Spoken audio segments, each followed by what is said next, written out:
다 같이 말씀의 제목을 따라해 주시길 바랍니다. 자신을 속이는 자가 되지 말라. 자신을 속이는 자가 되지 말라. 어떤 목사님께서 당신이 목회하시는 담임 목회하는 교회에서 11조 설교를 똑같은 설교를 계속 하시는 거예요. 성도들이 첫 번째 그 11조에 관한 설교를 들을 때에 마음이 찔리고 또 은혜가 되어서 회개하고, 그래서 그 설교에 감동도 많이 받았습니다. 그런데 그 다음 주에도 목사님이 똑같은 설교를 또 하시는 거예요. 세 번째 주에도 똑같은 설교를 또 하시는 겁니다.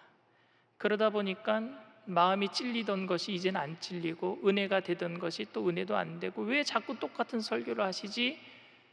재직들이 그래서 찾아갔답니다. 담임 목사님실에 찾아가서 아니 왜 똑같은 설교를 계속 하십니까? 라고 물었더니 그때 목사님 답변이 우리 교회 성도들이 모두 11조 할 때까지 내가 똑같은 설교 계속 할 겁니다, 이렇게 대답했다고 합니다. 이렇게 자신 있게 똑같은 설교를 매주마다 하는 목사님이 계시다면 그 목사님은 그것이 용기이겠습니까? 아니면 객기이겠습니까?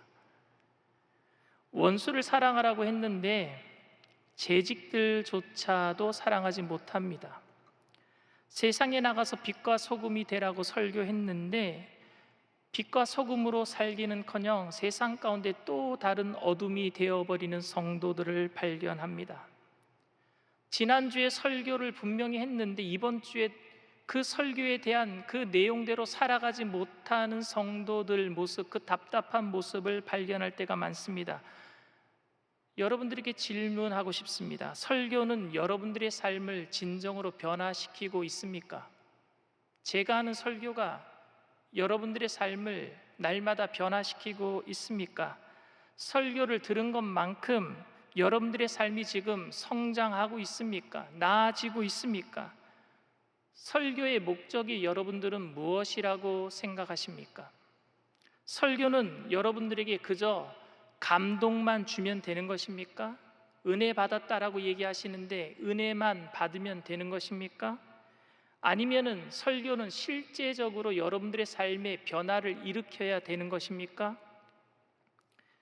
설교의 목적이 그저 감동만 주는 것이라면, 설교의 목적이 그저 은혜만 받게 하는 것이라면, 설교를 통해서 청중들을 울렸다 웃겼다 하면서 감동을 줄 아는 능력이 있는 설교자는 진짜 설교를 잘하는 사람일 것입니다. 이런 목적으로 설교를 잘하시는 분이 있습니다. 누구냐면 부흥사입니다.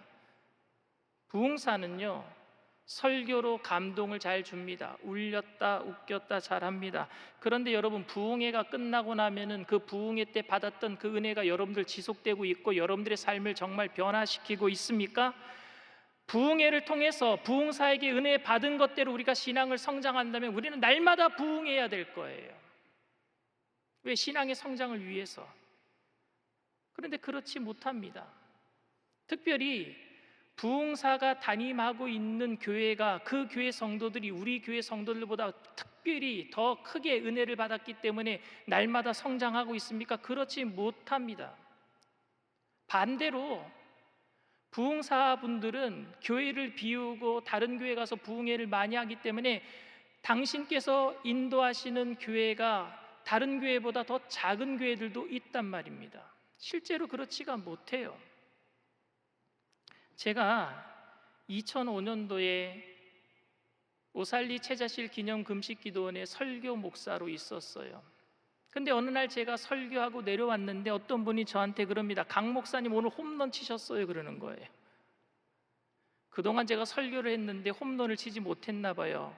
설교를 잘했다 못했다를 야구로 평가하는 거예요.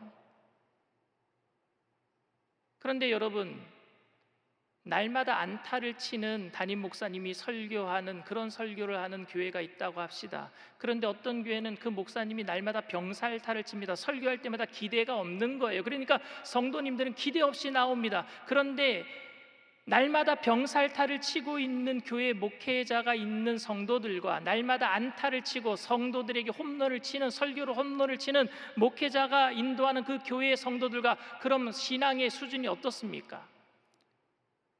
확실히 설교를 잘하는 목회자가 있는 교회 성도들의 수준이 훨씬 신앙이 높습니까? 제가 보기에는 그렇지가 않은 것 같아요. 다 비슷해 보입니다. 정말로 설교를 잘하는 목사가 목회하는 교회의 성도들은 예수님의 분량까지 자라가 있습니까? 설교를 못하는 목회자가 설교하고 있는 그 교회는 성도들의 신앙 수준이 정말로 바닥에 떨어져 있습니까?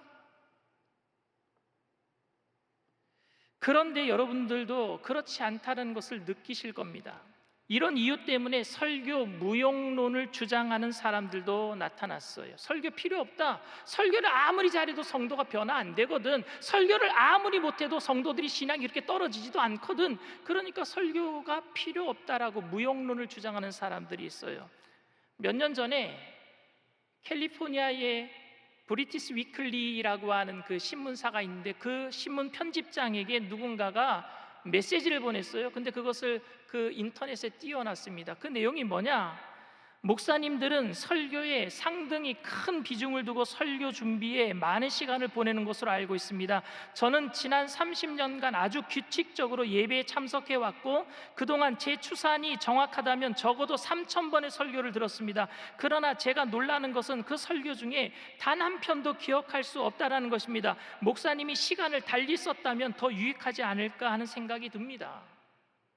자기가 3,000편의 설교를 들었는데 그 설교 중에 기억나는 게 없대요. 그러니까 그 설교 때문에 자기 삶이 변화가 안 됐다라는 거예요. 그러니까 목사님들 쓸데없는 시간에 그 설교하는 그 쓸데없는 시간 투자하지 마시고 다른 일에 신경 쓰십시오 라고 편지를 보낸 거예요.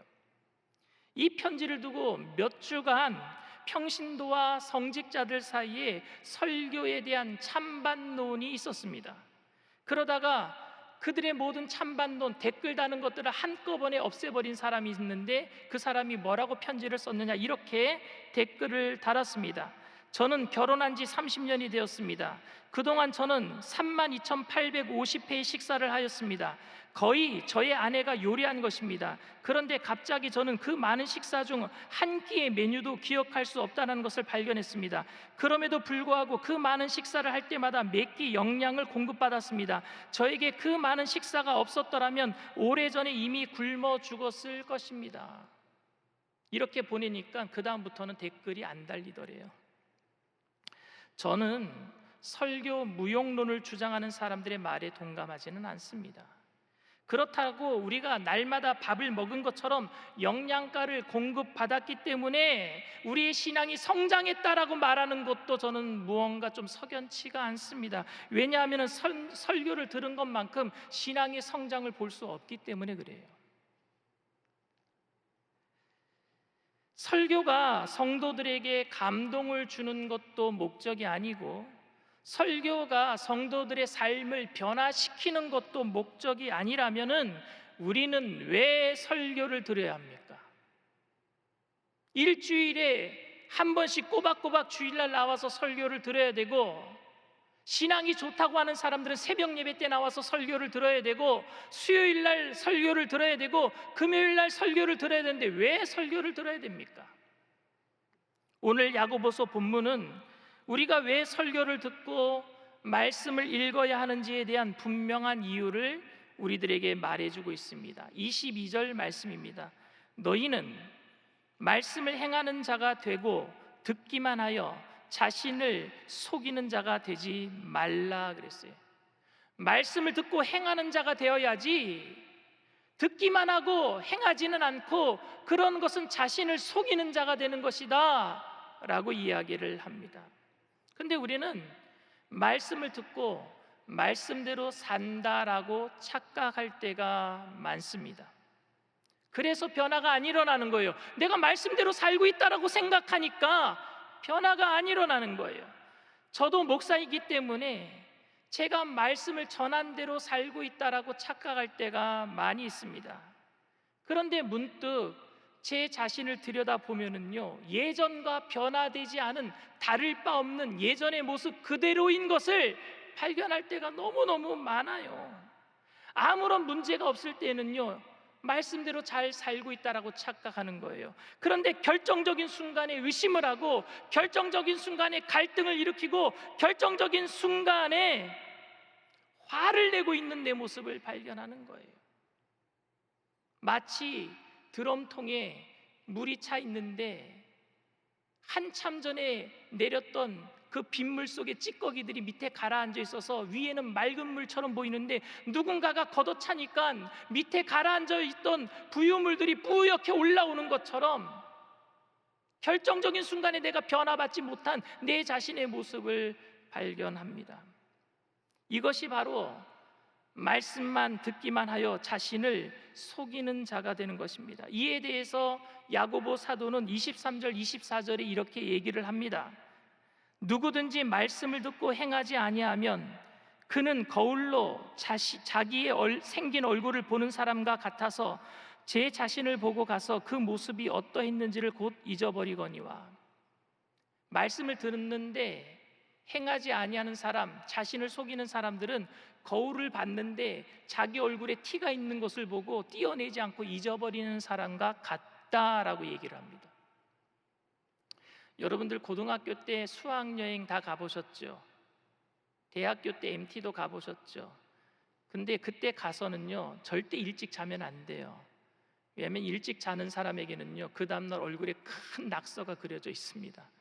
그래서 저도 일찍 안 자요. 애들이 다 잘 때까지 안 자고 장난치고 애들 얼굴에다 낙서하고, 그리고 맨 마지막에 잡니다. 근데 아침에 일찍 일어나면은요, 그 전날이 일찍 잤던 아이들은요, 눈을 뜨면서부터 아이들에게 놀림감이 됩니다. 아이들이 그 아이를 바라보고 막 깔깔대고 웃습니다. 그래서 왜 그렇지 하고 화장실로 달려가요. 화장실로 달려가면 여지없이 자기 얼굴에 매직으로, 유성 매직으로 시커멓게 뭐가 그려져 있습니다. 그런데 그 거울을 본 아이들이 그냥 돌아옵니까? 아니요, 거울을 봤기 때문에 자기 얼굴에 묻은 그 때를 지우는 겁니다. 비누로 빡빡 닦든지 이태리 타올로 빡빡 닦아서 얼굴을 깨끗이 하고 돌아오지, 그 누구도 거울을 보고 그냥 돌아오는 아이는 없습니다.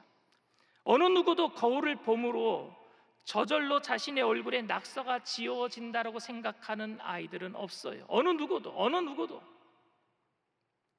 즉 설교와 말씀은 거울의 역할을 하는 것이지 비누로 깨끗하게 지우는 역할을 하지는 못합니다.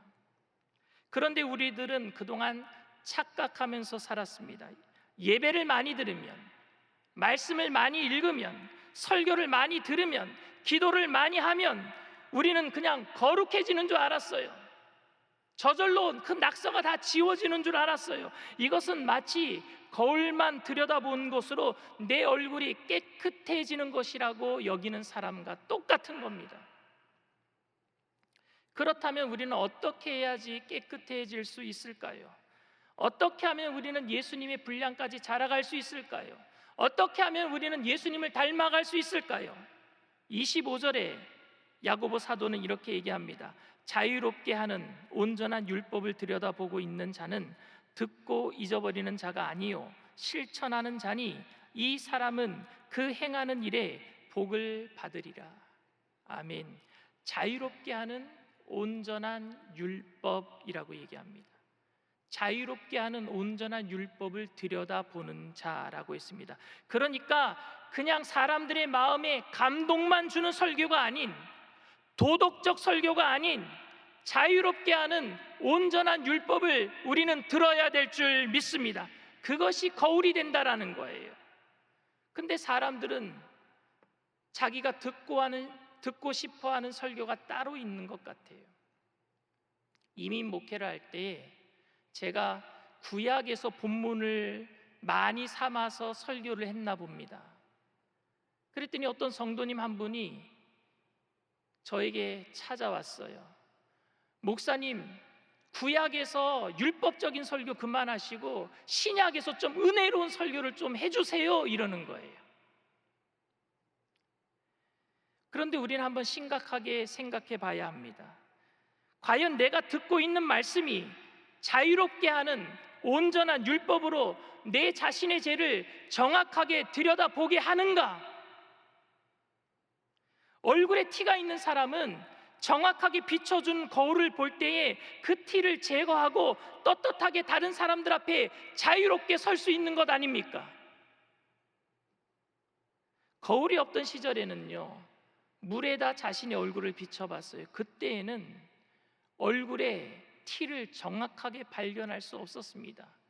청동기 시대가 되어서 청동 거울이 이제 발명이 되어서 그래서 좀 거울처럼 들여다보기는 했지만 청동 거울도 온전하게 반사체를 비춰주지는 못합니다. 그러다 보니까 희미하게 보이니까 포토샵 처리한 것처럼 오히려 아름답게 보일 수가 있단 말입니다.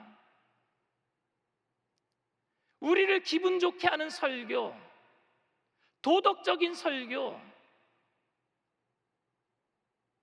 감동을 주기는 하지만 울렸다 웃기기는 하지만 정확하게 비춰주지 못한다면, 우리의 죄를 정확하게 비춰주지 못한다면, 희미하게 비춰준다면 오히려 내가 죄가 없는 것처럼, 괜찮은 것처럼, 신앙생활하는 것처럼 비춰준단 말입니다.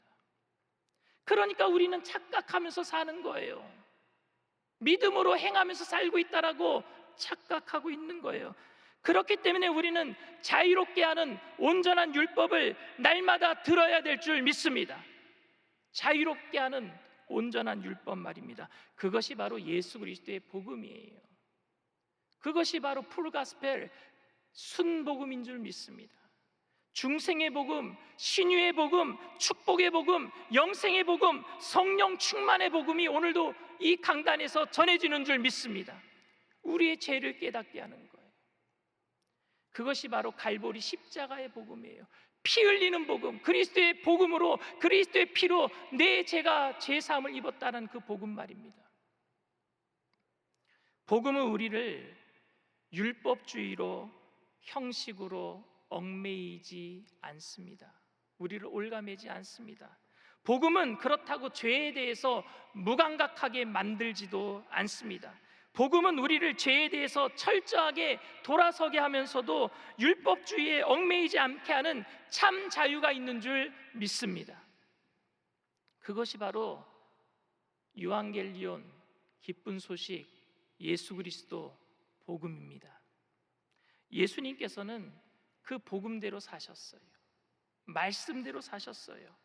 율법을 어기지 아니하시고 율법대로 사셨어요. 그것이 율법의 완성입니다.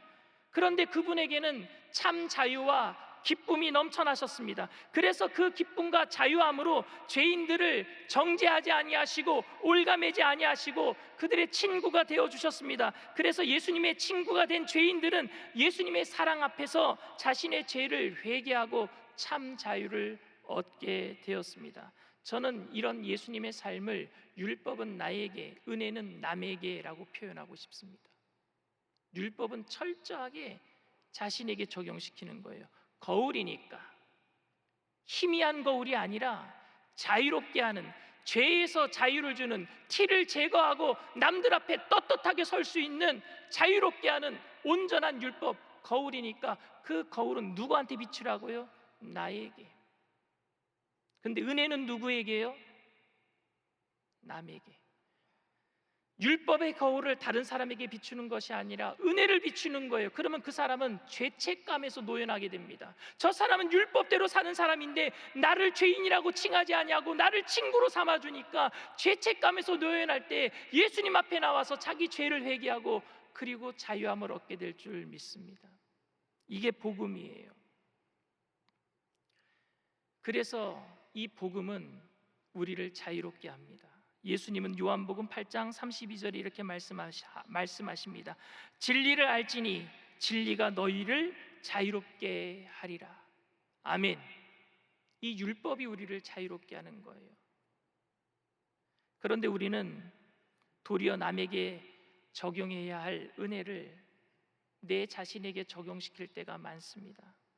야고보 사도는 이것을 말씀만 듣고 행하지 않는 자신을 속이는 행위라고 오늘 본문에서 이야기를 하고 있습니다. 예수님도 이것에 대해서 마태복음 7장 3절에서 5절에 이렇게 말씀하고 계십니다. 어찌하여 형제의 눈 속에 있는 티는 보고 네 눈 속에 있는 들보는 깨닫지 못하느냐? 보라, 네 눈 속에 들보가 있는데 어찌하여 형제에게 말하기를 나로 내 눈 속에 있는 티를 빼게 하라 하겠느냐? 외식하는 자여, 먼저 네 눈 속에서 들보를 빼어라. 그 후에야 밝히 보고 형제의 눈 속에서 티를 빼리라. 들보가 뭔지 아세요? 기와집 정중앙에 이렇게 지나가는 거 있죠. 나무, 큰 나무요. 통나무 큰 거요. 그게 들보예요. 근데 그 들보가 우리 눈에 박혀 있대요. 근데 그 눈으로 다른 사람들 보니 다 다른 사람들이 잘못돼 보이는 거예요. 왜? 내 눈 속에 들보가 있으니 바로 볼 수가 없는 거지요. 그거 먼저 빼는 거예요. 어떻게 해요? 우리를 자유롭게 하는 온전한 율법을 바라볼 때에 뺄 수가 있어요. 그거 빼고 났더니 다른 사람들에게는요 티가 보여요. 들보가 아니에요. 아주 작은 티가 보여요. 근데 그것을 율법으로 비추는 것이 아니라 은혜로 가서 모르게, 그 사람 모르게 띄워주는 거예요. 죄책감 없도록. 이게 자유롭게 하는, 나도 자유롭지만 그 사람도 자유로워지는, 우리를 자유롭게 하는 온전한 율법인 줄 믿습니다. 저는 오늘 저에게 물어요. 강 목사야, 너 자유롭게 하는 온전한 율법을 오늘도 다른 사람들이 깨끗한 거울로 들여다보듯이 그 율법을 오늘도 네 자신에게 비추면서 사람들에게, 성도들에게 전하고 있느냐? 제 자신에게 묻습니다. 듣기만 하고 은혜는 받지만 마음만 뜨거워지고 행하지는 않고, 행하는 것처럼 사는 것처럼, 거룩한 모양만 갖춘 것처럼, 무늬만 크리스찬인 것처럼 살아가고 있지는 않은가 묻습니다. 이 물음은 여러분 자신들에게도 여러분 자신이 물어야 될 질문입니다. 저에게는 여러분들을 변화시킬 만한 능력이 없습니다. 설교를 아무리 잘한다고 하더라도 여러분들이 설교 때문에 변화된다라고 제가 감히 말씀드리지는 못하겠습니다. 제가 여러분들에게 완벽한 반사체를 비추는 자유로운 율법이 아닌 그저 재미와 감동만 주는, 또는 죄에 대해서 무감각하게 만드는 설교만 하고 있다면 저는 주님께 징계받아 마땅한 목사가 될 겁니다. 그런데 제가 자유롭게 하는 온전한 율법으로 설교하여 여러분들의 영혼을 울리고 여러분들의 가슴을 때리는 설교를 한다고 할지라도, 제가 매주마다 설교로 홈런을 친다고 할지라도 여러분들이 듣고 행하지 않는다면, 은혜는 나에게 적용시키고 율법은 타인에게 적용시키면서 살아간다면 우리는 우리 자신을 속이는 자가 되고 마는 것입니다. 이 자유롭게 하는 온전한 율법을 날마다 듣고 보고 읽는 사람은 자신의 죄인됨과 부족함을 날마다 깨달을 수밖에 없어요. 그래서 우리는 그 자유롭게 하는 온전한 율법을 통해서 예수님 아니면 안 되겠구나라는 것을 고백하게 되는 거예요. 예수님 아니면 안 되겠구나. 주님 앞에 엎드리는 사람이 되게 될 줄 믿습니다. 이것이 심령이 가난한 사람이에요. 자신을 속이는 사람이 아닌 말씀 앞에 바로 서 있는 사람이 될 줄 믿습니다.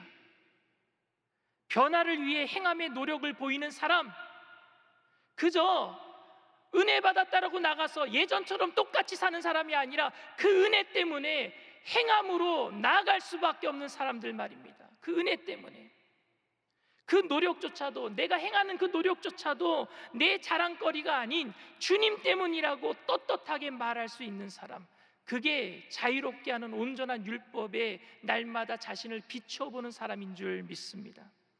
사랑하는 청년 여러분, 자유롭게 하는 온전한 율법으로, 즉 복음으로 우리 자신을 날마다 비추어 보아서 날마다 통회하고 자복하는 심령으로 우리를 자유롭게 하는 천국이 날마다 여러분들의 삶에 이루어지게 되기를 바랍니다. 죄에서 자유함을 얻을 때 여러분들의 삶에 천국이 임할 거예요. 그리고 그 천국을 가지고 살아갈 때에 은혜를 베푸시길 바랍니다.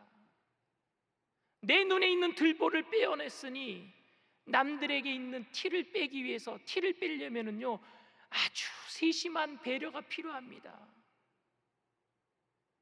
세심한 배려로 다치지 않도록 남들에게 은혜를 베푸는 삶을 통해서 빛과 소금의 역할을 통해서 이 땅 가운데 그리스도의 사랑을 선하게 전파하는 저와 여러분들 다 되시기를 주님의 이름으로 축원을 드립니다. 이 시간 말씀을 생각하시면서 묵상으로 기도해 주시기를 바랍니다. 혹시 이 자리에 여러분 처음 나오신 분들 계십니까? 지금 인터넷으로 또 TV로 OTT로 예배 드리시는 분들 중에 그 자리에 처음 나오신 분들 계십니까? 아니면 교회를 떠났다가 다른 곳에 빠졌다가 다시 예배 자리에 나오신 분들 계십니까? 여러분들을 자유하게 하시는 분은 예수밖에 없어요.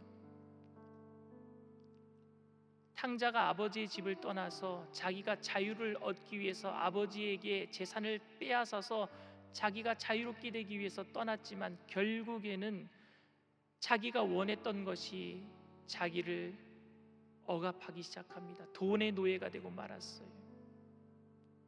돈이 있으면 자유할 것이라고 생각했는데, 부모를 떠나면 자유할 것이라고 생각했는데, 그거 깨닫고 돌아왔을 때 아버지 집에 참 자유가 있는 것을 알게 되었습니다. 예수님만이 우리에게 참 자유가 되십니다. 그 예수님이 여러분들을 위해서 십자가를 지셨어요. 그게 복음이에요. 그 복음 때문에 오늘도 우리는 죄 사함을 받게 될 거예요. 죄에서 노연함을 받게 될 거예요. 죄책감에서 떠나가게 될 거예요. 오늘 여러분들 믿음으로 그 예수님 앞에 나오게 되기를 바랍니다. 여러분에게 참 자유를 주시는 예수님을 믿음으로 이 시간 제가 믿음의 고백을 드릴 때 그 고백을 따라해 주시기를 바랍니다. 하나님 아버지, 저는 죄인입니다.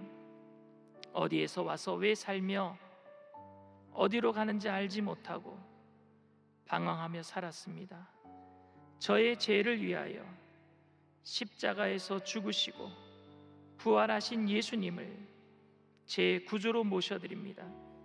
저는 하나님의 자녀가 되었습니다. 지금부터 영원토록 주님과 함께 살겠습니다. 예수님의 이름으로 기도드립니다. 아멘. 할렐루야. 여러분들을 진심으로 환영합니다. 이 시간 우리가 찬양하고 다 같이 기도하겠습니다.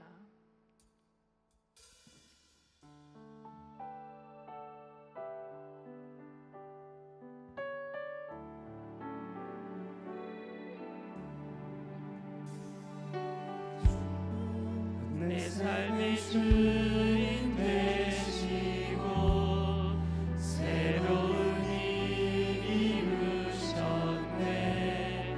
주 뜻 이루려고 날 정하셨네. 주님만이 내 인생과 내 영혼의 주 되시네.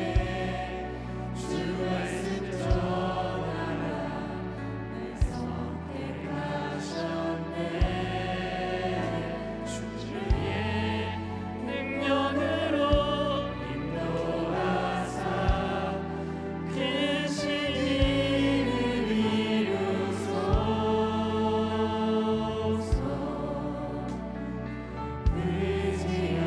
의지합니다. 주의 얼굴만을 찾으리니 주여 나와 함께하사 주를 이루소서.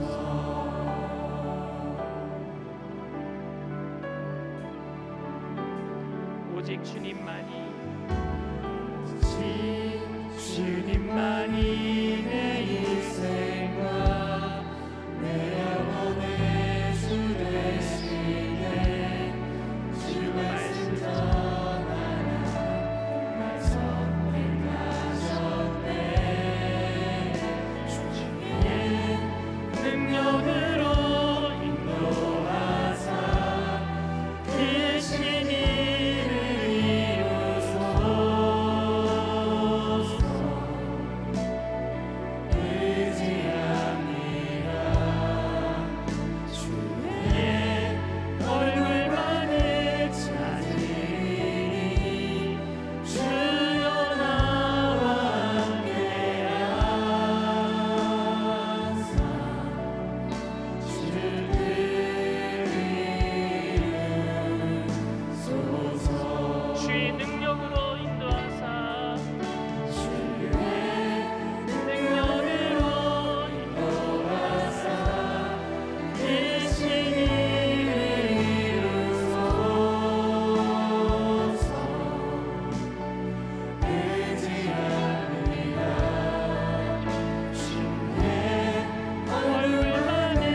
유대인들은 그 누구보다도 하나님의 말씀대로 살아간다라고 착각했던 사람들입니다.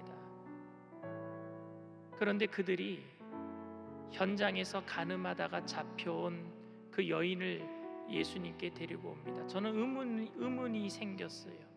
현장에서 간음을 했다면 남자도 있었을 텐데, 신명기 법에 의하면 현장에서 간음하다 잡혀온 남자와 여자는 둘 다 돌로 쳐 죽이라 그랬어요. 근데 남자는 온데간데 없고 여자만 데리고 나왔습니다. 예수님을 시험에 빠뜨리게 하려고요. 예수님이 율법대로 돌로 쳐라고 하면은요, 로마법을 어기게 되는 것이고, 예수님께서 돌로 치지 말아라 그러면은요, 율법을 어기게 되는 것입니다. 그들은 예수님을 곤경에 빠뜨렸어요. 자신들은 말씀을 다 잘 지킨다라고 생각했어요. 예수님이 말씀을 잘 지키는지 안 지키는지 보려고 했습니다.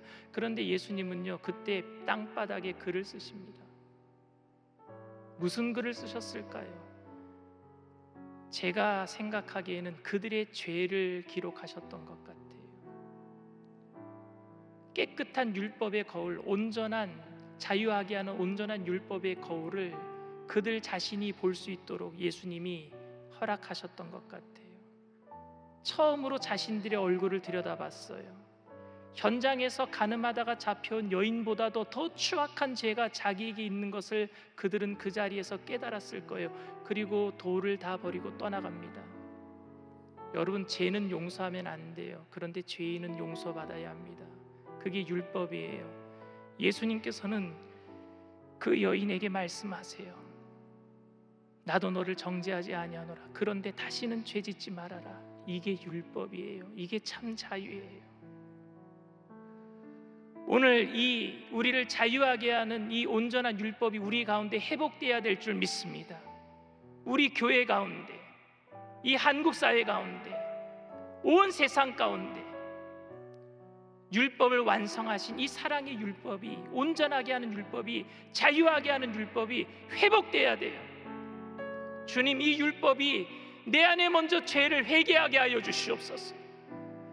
내 눈에 있는 들보를 뽑아내게 하여 주시옵소서. 그리고 남의 눈에 있는 티를 조심하게 떼어내줄 줄 아는 그런 은혜가 우리 안에 있게 하여 주시옵소서. 이 시간 성령님, 우리를 변화시켜 주시옵소서. 우리 주님 세 번 부르고 통성으로 간절히 기도합니다. 주여, 주여, 주여. 할렐루야. 사랑과 은혜가